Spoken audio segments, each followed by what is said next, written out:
should be getting me. Let me know if you hear me now. I did not have my microphone turned on, and I was not actually monitoring my levels during that, which I should have been. Let me know if you heard the music, because that should have been coming through. Okay, I see that. Hopefully you hear me now. So yeah, for anyone who was trying to figure out what I was saying by lip reading, hello! Welcome to the show. I am the Mad Poet. You are an audience. We are the Mad Poet Society, and this is what we do. We play music, we talk about stuff. That's it. That's all. I was just talking about how it's very appropriate that this just happened. So I was just talking about how pretty much every show I've ever done, I just get this sense of how much is happening to get the music to an audience, whether it's a live audience or an online audience. If I'm just sitting there playing classical guitar through a small amp in someone's house, or even just acoustic. Acoustic shows are very easy because take your acoustic guitar and I'll strum, pick. But like something like this, with the switching of the cameras, all of the lights, all of the audio that's happening, just like the number of calculations, like just for this, for that sound, or for the sound of my voice, there's 48,000 calculations happening every second in my computer, which is just totally absurd. And for every instrument that you hear, that's happening. And it's just like all of these, it's kind of weird to me. It's kind of mind-blowing, all the calculations go on. So I'm almost always surprised when a show actually works, even though I've done, I don't know how many hundreds of shows, both in person and online. I don't think I've done 100 online shows yet. I'm probably getting close. I should actually go back and see. I know there's a tracker somewhere in the Twitch stats stuff that I can count how many shows I've done. But I don't think I've done 100 of those yet. But I've done hundreds and hundreds of in-person shows. Lots of those.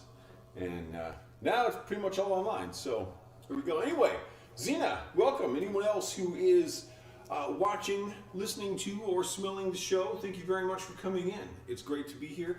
Right now we are playing an album called Bucket of Blood, which is my 61st or 62nd album. 60th, somewhere around there.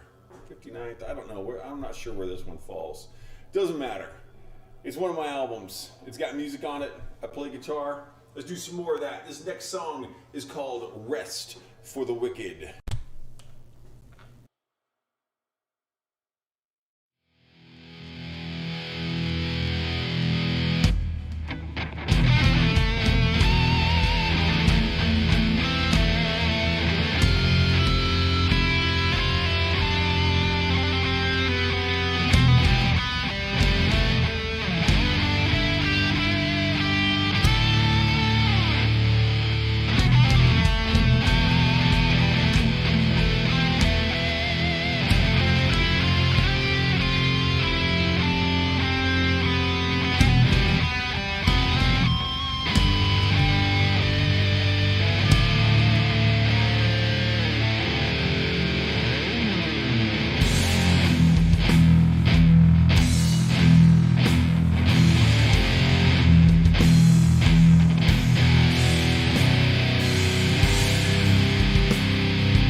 So that song's in E minor, ends on a D chord.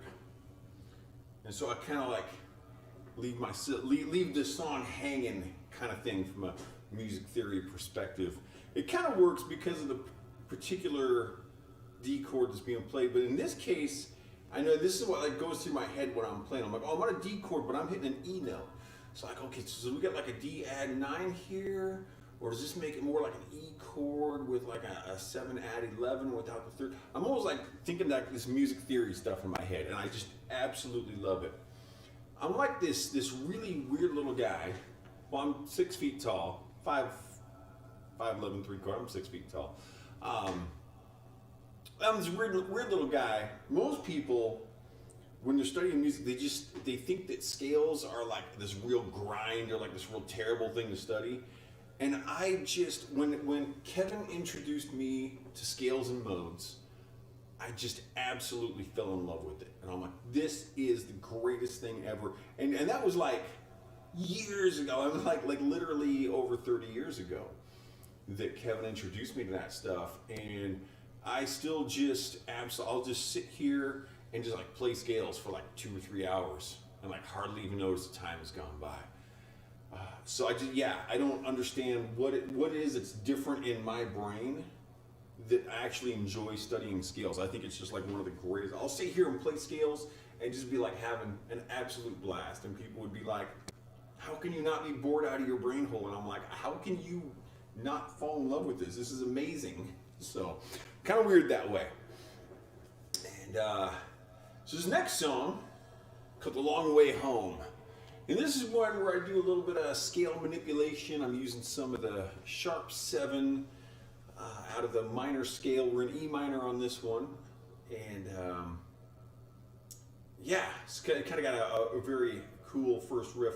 And actually, last time I played this album, which I think was probably about a month or so back, it's always bothered me. On the album version of this, I left a drum hit out. The very last place where I hit this big chord, it just rings out. There totally should have been a drum hit there, and I actually went in and modified it for the live version. I moved the drum hit over and copied it over, so there's actually a drum hit in the right spot now for the very end of the song. And I feel much, much better about it. This is called The Long Way Home.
All right, every people, what's going down in Groovetown?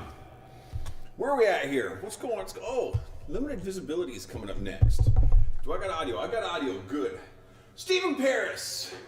The tempo changes almost broke my dancing. Thank goodness I have some leftover Aspercream.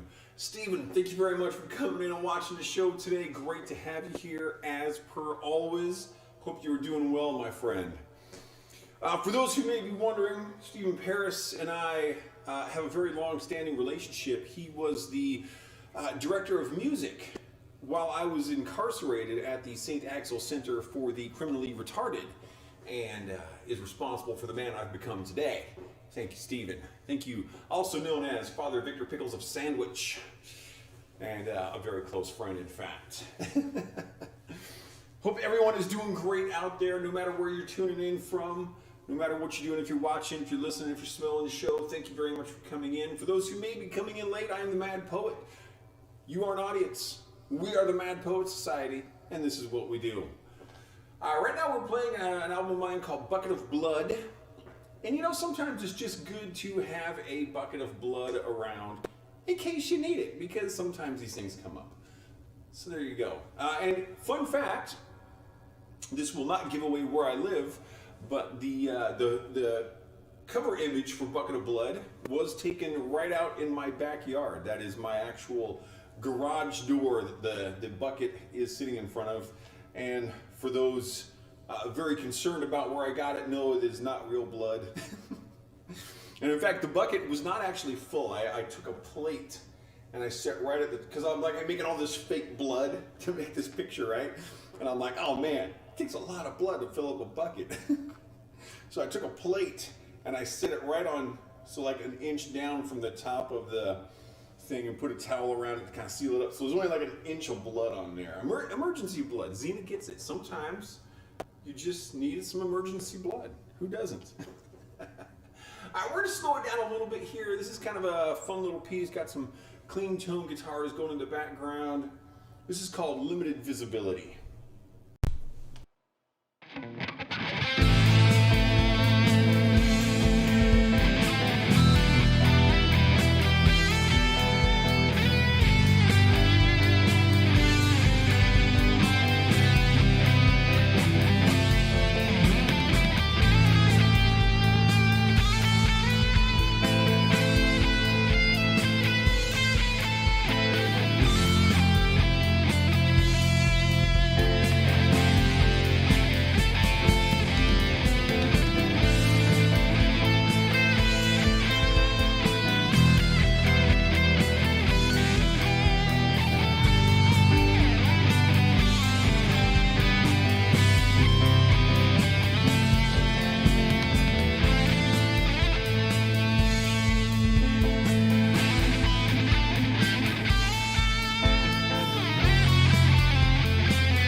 right. Zena says it's beautiful. Thank you. I appreciate that. And you know what else is beautiful? G sharp minor. And ladies and gentlemen, we have arrived at the G sharp minor portion of the show. You are welcome.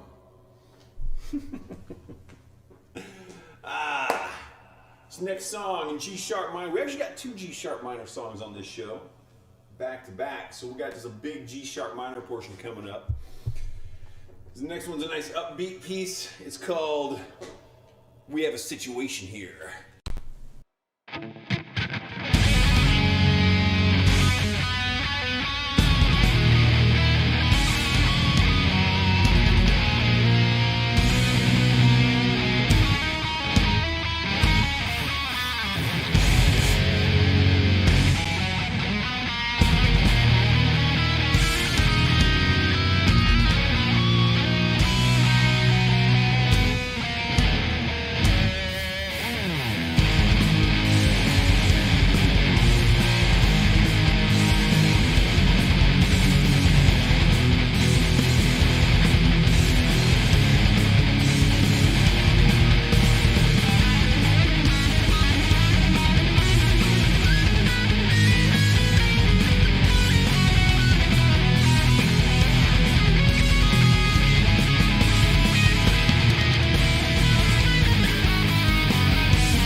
moving right on along and continuing on with our G sharp minor portion of the show. Because let's face it, G sharp minor is just awesome. Of course, so is C sharp minor and D minor and B flat minor and all of the other sharp minors and flat minors and natural minors. I like all the keys, I really do. It's fun. I think one of the big things for me is when I first started writing my rapid fire music stuff that would eventually become all of these albums I've put out. I was playing some live coffee shop shows, and initially, as I was working out the process, I didn't even know what was going to happen with this stuff. I just started writing all this music, and it was all in E minor because that's a very easily accessible key on the guitar, probably the most accessible as far as minor keys go. Just everything is very available. A minor is also very easy, but fairly quickly I got bored just playing the same stuff. I feel like I just kind of stagnate. Oh, I'm doing E minor again, so I'm playing the same stuff. So I started putting things in different keys, just to make myself look at the fretboard differently. And so yeah, I've always enjoyed playing in all of the keys, moving things. And a lot of times I certainly don't think I'm doing jazzy kind of stuff here, but as I see chord changes coming up, I'll sometimes do more of a kind of a jazz type concept where I'm switching the key as the chord changes. So I'm like, with this chord I could play this key and I could transition from, the original key to this key. Then the next chord comes up, I'll change to that and change to a key that's appropriate to that chord. So I'm not necessarily just playing the key of the song, and hopefully that works well, comes through well to the listener also. I enjoy it, and that's why I'm doing these shows. Ultimately, for me, because I love playing guitar, and it's just awesome. I also love eating pizza, which I haven't done in like 2 days, so I should probably make a pizza today. That might have to be on the docket. We're going to slow it way down here. The song is dedicated to my grandma Helen. It's called The Rain is Speaking to Me.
I don't know if the rain is actually speaking to my grandmother, but if it is, she isn't listening because she's dead. And that kind of prevents that. So there's always that part. That's where I could have got a bucket of blood, but I missed my chance because she died years ago. Darn it. Should have drained my family members as they cacked off. Man, I'm a sick, twisted individual. For anyone who's just coming in, I'm the Mad Poet. This is the Mad Poet Show. You are an audience. We are the Mad Poet Society. And I talk about weird stuff. If you're just coming in right there, please do not judge me based just on what I'm saying about my grandmother. I do kind of have a twisted sense of humor, so that comes up at times. But I'm not actually psychotic. So maybe I'd like to be, but I'm really not. So I'll move that smoke machine a little bit so it doesn't blast smoke all over me again. All right.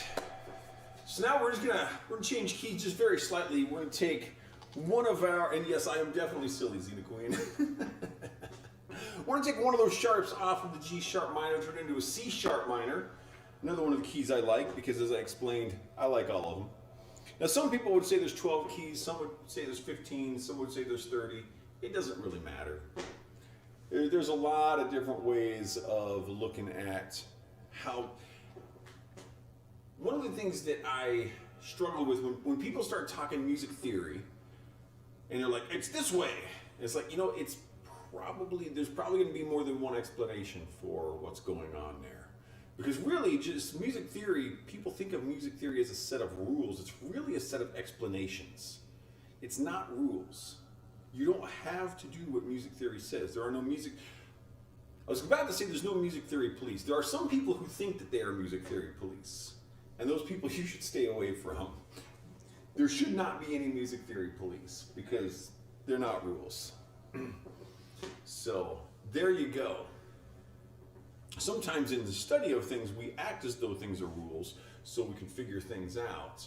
But when we're creating music, it's kind of an open book, and the music theory is like, hey, why did this work, or why did this not work the way I wanted it to? That's what the music theory is there for.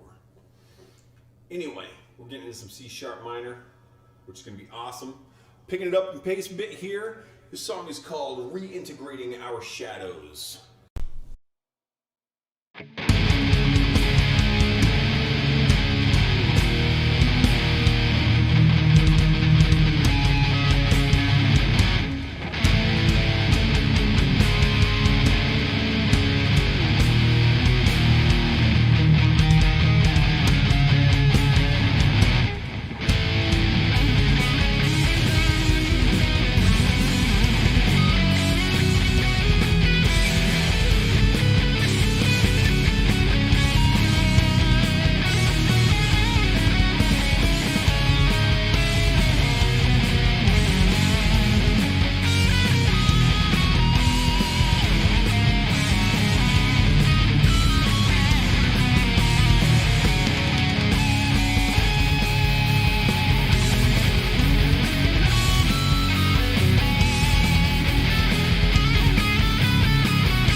And so we are moving right on along in the Mad Poet Show, because I'm the Mad Poet, and this is a show. I know it's crazy how I come up with these terminologies and things. It's just it's the way my brain works. Okay. This one, I've talked a lot about this before in my shows, that my guitar solos are just improvised. I'm just kind of making this stuff up. But on a lot of my songs, particularly my later albums, like what I'm playing here, my earlier albums I didn't do as much of this, but I'll just have kind of a motif that I write in. And this motif, it feels kind of bluesy to me, but I don't really think of it like a bluesy song. But this motif has just always hit me as like, that's some of my better little phrasing in music. It's just kind of this little thing. I just feel like it really just makes this song kind of pop, if that's the right word. Soda pop? Pop and roll? I don't know. Song is called Directly at the Sun.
Totally didn't even notice the end of the song was coming up there.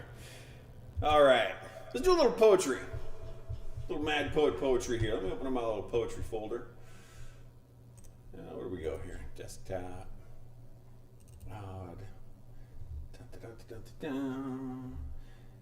Scrolling through.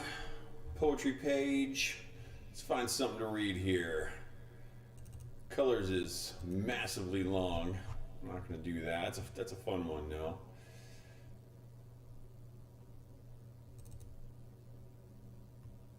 Cracked skin. This is a short one. So maybe we'll do 2 today.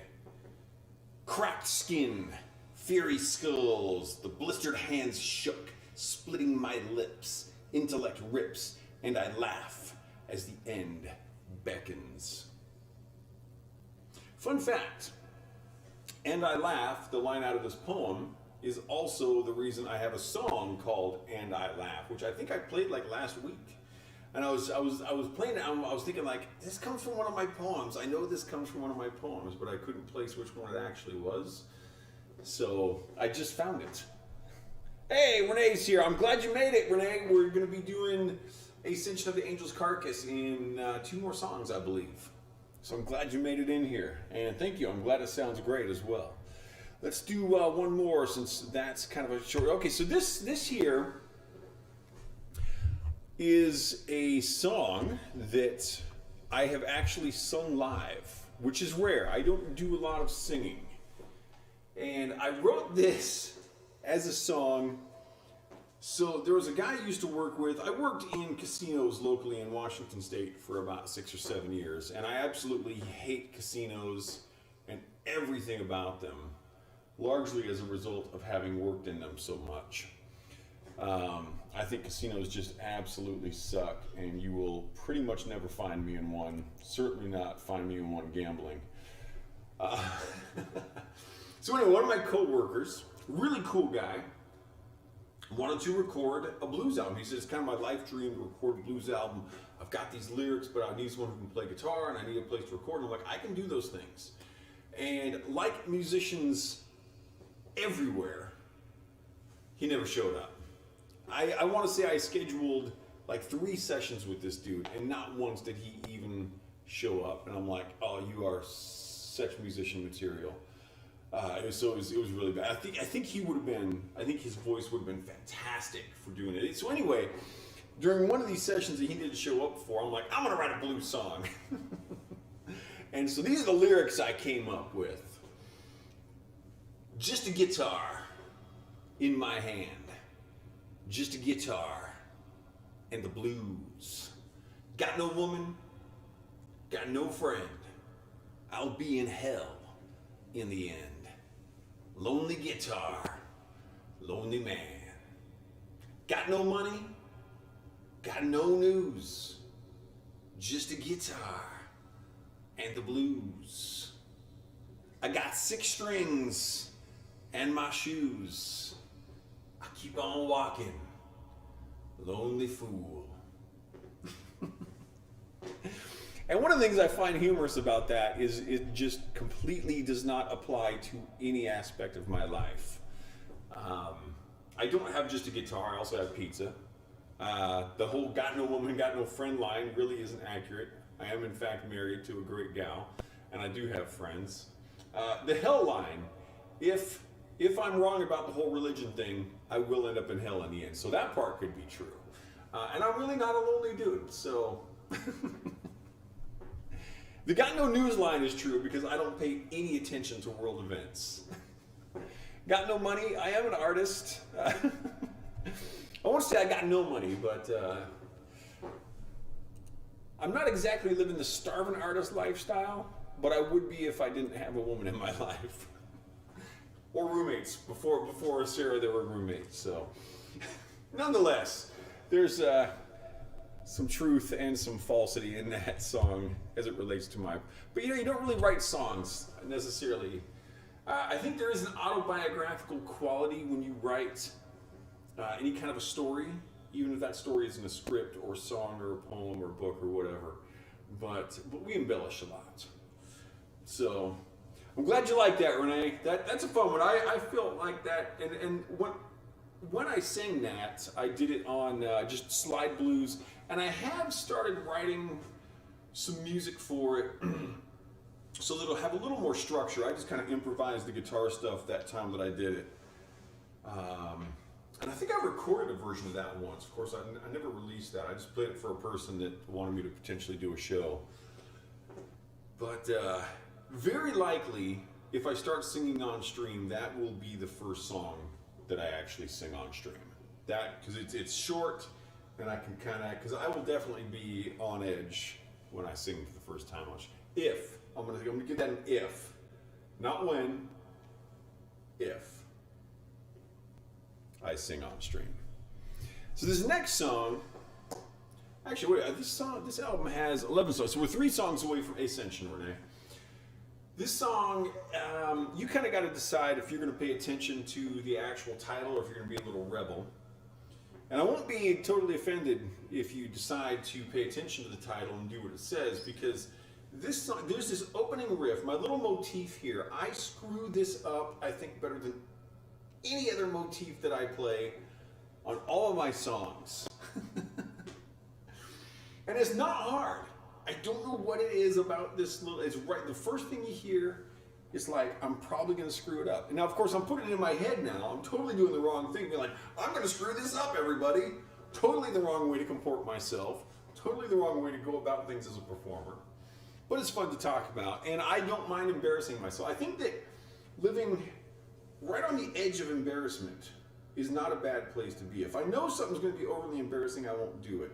But if I'm on the edge of that, it's like, okay, that's not a bad place for me. I can deal with that. Anyway, we're going to see how I do here. This song is in F minor, and I think one of my things is I just don't visualize. Let me just.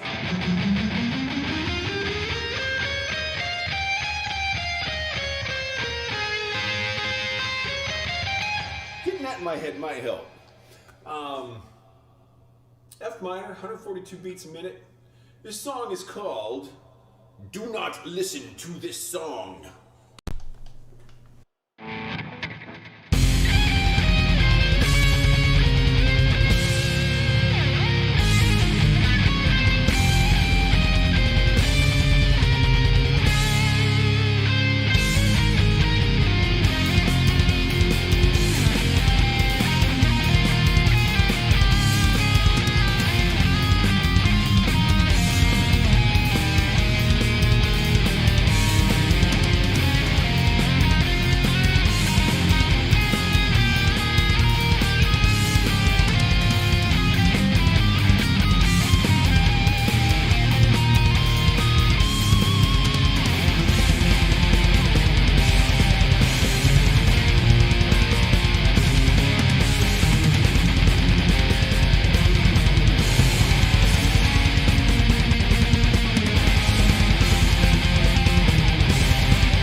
Not bad that time. Not bad. I think that was better than normal. I'm gonna give that a better than normal grade on that one. I did flub it in a few places. Not bad. All right. Yeah, there's actually, I certainly wouldn't call the material on this album my most challenging. Some of the stuff on like, oh gosh, there's totally an album. I got way too many albums, and I want to do more. This one's gonna bug me. This is gonna make me crazy. On the contrary, that's the one I'm thinking of. On that one, that's got some material that I really struggle with on a couple of the songs in there. And there are a few others. It's got some weird stuff going on. But even though this is not my more challenging material, I gotta say, this next song is one that, it's one of those, I've got like 3 or 4 songs where I just have this really strong tendency to start on the wrong string. And it's almost always, I should be on string 3 and I go to string 2, or I should be on string 2 and I go to string 3. And it really doesn't work if I get it wrong. So this is one, it's not hard to play, I just gotta make sure. I was like, okay, this one starts on string 2. And sometimes I can actually count that high. I know, it's crazy that I can sometimes count all the way to 2.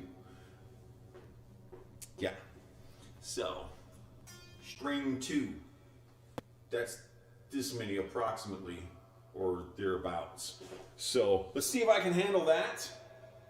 Starting on string 2, this song is called Obsidian Eyes.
right, everyone.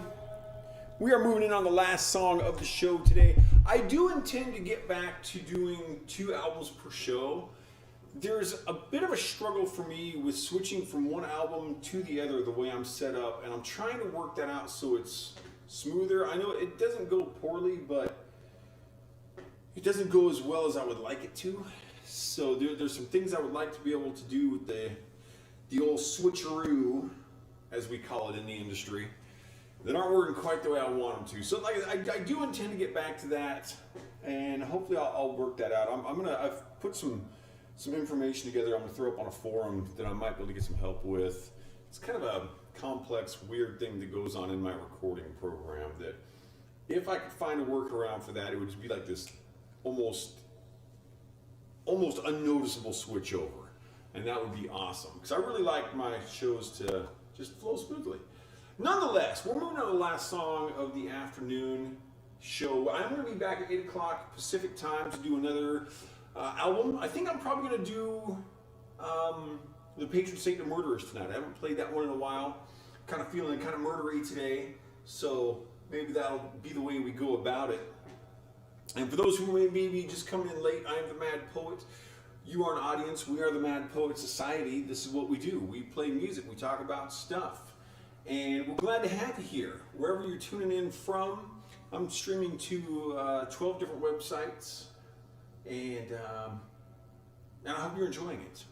So this is the last song of the afternoon show. Then I think I'm going to go make a pizza, because that's the other thing I do. This is one of the 2 things that I do. Pizza is the other one, because guitars and pizza are life. This is how life works. So this next song is called Essential of the Angel's Carcass. And this is one of the few song titles that I did not come up with. I've had a few places where friends or family have come up with and said, hey, maybe this could be a song title for you. You know, when I started doing my rapid fire music releases, I would not collaborate on anything.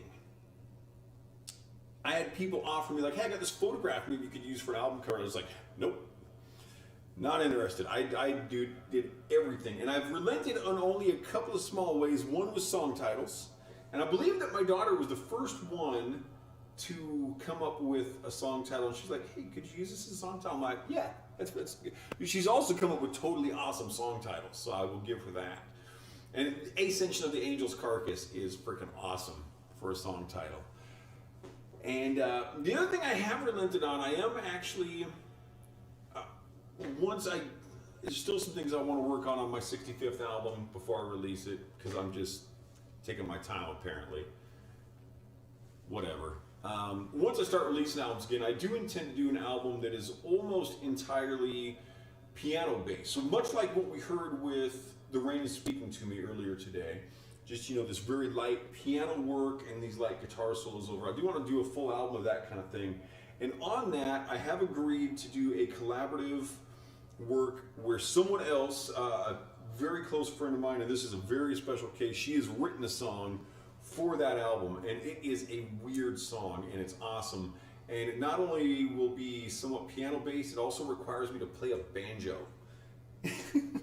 And it's gonna, I may actually put her song on a different album because it won't really mesh with my idea for that, but it's an awesome piece of music. It just goes like all over the place, and I'll have to like switch between banjo and guitar, and it'll just be totally cool.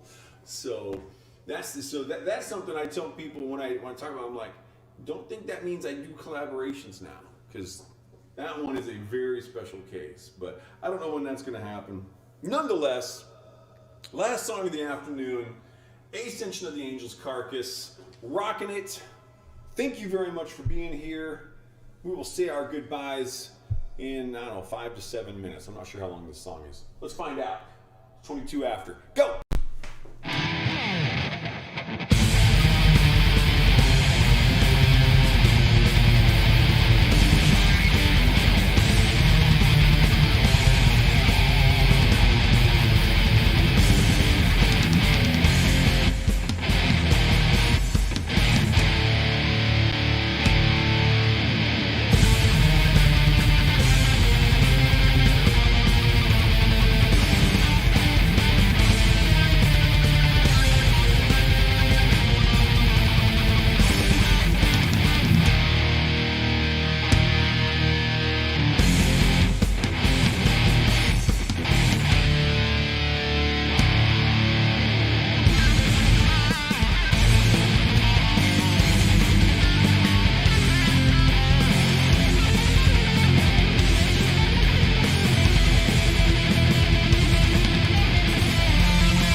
fun.